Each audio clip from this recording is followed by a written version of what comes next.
Narayanganj city corporation নির্বাচন উপলক্ষে স্থানীয় রিটার্নিং কর্মকর্তা নুরুজ্জামান তালুকদার সকালে আনুষ্ঠানিকভাবে ৭ মেয়র প্রার্থীকে প্রতীক বরাদ্দ দেন।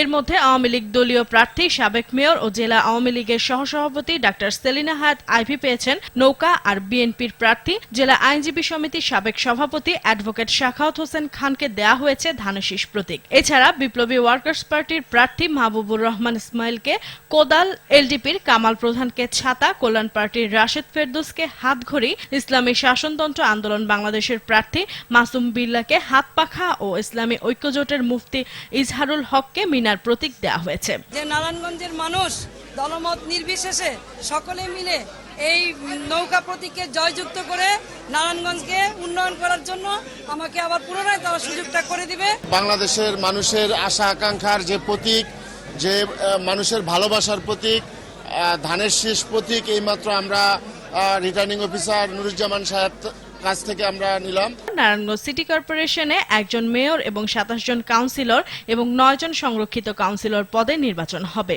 এবার মোট ভোটার ৪,৭৯,৩৯২ জন।